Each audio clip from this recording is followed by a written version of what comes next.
चलिए अब इस्लामपुर हम विधानसभा का सीट हार गए, लेकिन आप गुनाहगार थे। वहां जमीन आपके परिजन खरीद रहे थे। मोदी शाह के कैबिनेट में भाग लेने वाला व्यक्ति को नड्डा साहब भी नहीं ज्वाइन करा, धर्मेंद्र प्रधान ज्वाइन करा। बताइए क्या हुआ? पूर्व लिखा गया भारतीय जनता पार्टी में, अब तो अभूतपूर्व हो गए। हमारे यहाँ तो राज्यसभा भी मिल गया, अब तो नालंदा से अगर लड़ने का घोषणा करिए, जरा सा थामे से लड़ जाइए, छोड़िए, या इस्लामपुर से लड़ जाइए, जहां मर्जी करे वहां से लड़ जाइए। और नीचे से फर्स्ट नहीं किए तो हम राजनीति करना छोड़ देंगे। अंदर की बात मत खोलवाइए, अगर परत खोल देंगे तो राजनीति में कहां पहुंचिएगा इसका अंदाज आपको नहीं है। गृह प्रखंड है अस्थामा, जरा इनका संपत्ति का विवरण देखिए कितना मोटा है। ये रामायण उमायण जो है उससे भी लगता है ज्यादा कड़ा है। आरसीपी सिंह जब से बीजेपी का दामन थामे तब से लगातार जेडीयू उनके ऊपर सवाल खड़ा कर रही है कि आरसीपी जो टैक्स कहे जाते थे वो आरसीपी टैक्स का मतलब सही निकला। आरसीपी टैक्स के बदौलत ये जाके बीजेपी ज्वाइन कर लिए कि जिससे हमारी संपत्ति बची जाए। बता दें कि जेडीयू के प्रवक्ता नीरज कुमार ने उनके गृह प्रखंड अस्थामा जो नालंदा जिला में पड़ता है उनका ब्यौरा दिखाया, साथ ही साथ इस्लामपुर विधानसभा का ब्यौरा दिखाया कि इनकी जो ज़मीन है कई जगह ये ज़मीन खरीदे हैं, इस वजह से यह जाके बीजेपी ज्वाइन कर ली है। लेकिन बीजेपी के आगे से अष्टांगत होने से इनके कुछ होने वाला नहीं है। जेडीयू का एक कार्यकर्ता थे, जेडीयू में को जिस तरीके से सेंधमारी किए हैं इसके लिए हम लोग मानहानि का केस दर्ज करेंगे। और वहीं उन्होंने कहा कि जो मोदी कैबिनेट में मंत्री रहे आरसीपी सिंह उनको धर्मेंद्र प्रधान ज्वाइन करवाते हैं, तो कितना दुर्भाग्यपूर्ण है। आगे क्या कुछ कह रहे हैं नीरज कुमार, सुनिए। किस पर सवाल उठा रहे हैं?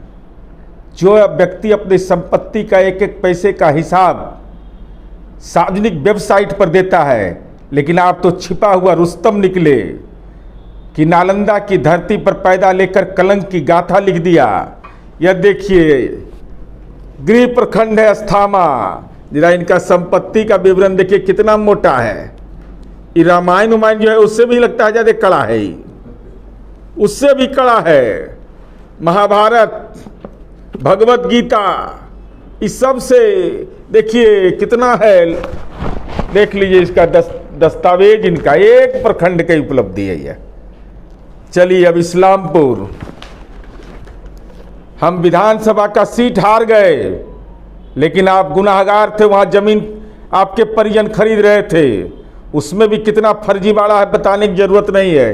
देख लीजिए सब रखे हुए हैं। जैसे आप माननीय मुख्यमंत्री नीतीश कुमार जी को साहब कहते थे, एक दो ऑडियो वीडियो आपका है, एक दो बार। अरे आपका अपॉइंटमेंट किया है ना प्राइवेट सेक्रेटरी में, आप भूल जाते हैं। तो बाबा रामदेव का मेधावटी खाइए, खाना पड़ेगा।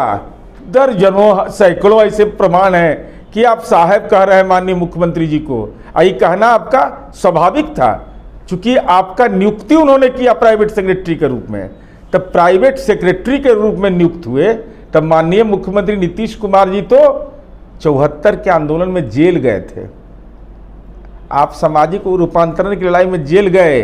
हाँ, आप जेल जाएंगे। अगर आपके भ्रष्टाचार की कलई खुली है तो जेल खाने तक भी आप पहुंचिएगा, आपको कोई बचाने वाला नहीं मिलेगा। और साथ ही साथ इतना डर गए आप माननीय नीतीश कुमार जी के साथ रहते हुए भी, सीबीआई, ईडी, आईटी के डर से कि चलो अब वहां गृह प्रवेश कर लें तो संपत्ति मेरा बच जाएगा। अरे कहां कहां बचिएगा? जनता दल के कार्यकर्ता हैं, जिन कार्यकर्ताओं की आपने हकमारी की है वो आपके पीछे लगे हुए हैं। आपका नस नस खोज के निकाल देगा वो कहां कहां है। अब बन गए धोखा से एक बार मंत्री, तो लग रहा है कि यूनाइटेड नेशन के ही चेयरमैन हो गए थे, संयुक्त राष्ट्र संघ के। अरे तो राजनीति में अकाल मृत्यु आपका हो गया। बताइए, भारतीय जनता पार्टी में आपका गृह प्रवेश होता है और आप तीसरे दर्जे की नागरिकता जिसको पार्टी में है, मोदी शाह के कैबिनेट में भाग लेने वाला व्यक्ति को नड्डा साहब भी नहीं ज्वाइन करा, धर्मेंद्र प्रधान ज्वाइन करा। बताइए तो इतना बुरा। मोदी शाह के कैबिनेट में भाग लेने वाला व्यक्ति को नड्डा साहब भी नहीं ज्वाइन करा, धर्मेंद्र प्रधान ज्वाइन करा। बताइए तो इतना बुरा हाल, और बिना जेड कैटेगरी के आप। और साथ ही साथ राजनीति में आपका हश्र क्या हुआ?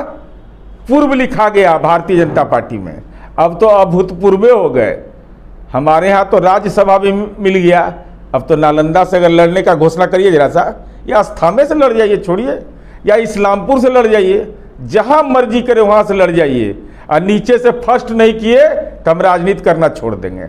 और माननीय मुख्यमंत्री नीतीश कुमार जी पर टिप्पणी करते हैं।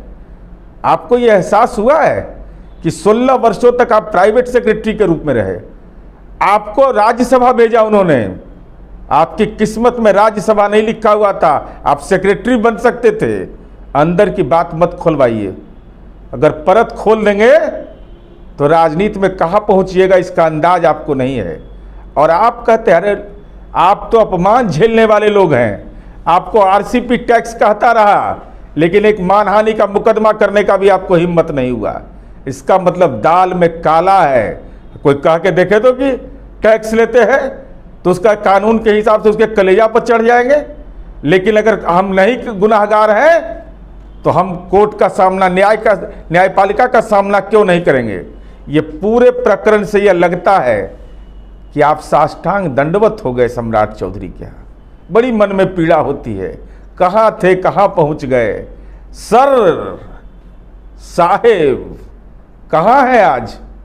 हुजूर हम पर भी कुछ कृपा करिए। इस स्टेज में पहुँच गए, राजनीति के बीपीएल बन गए, उसके बाद भी आपको लग रहा है कि हम राजनीति के पहलवान हैं। तो ये संपत्ति कहाँ से आई? संपत्ति का स्रोत क्या है? कहाँ से ये संपत्ति खरीदी गई?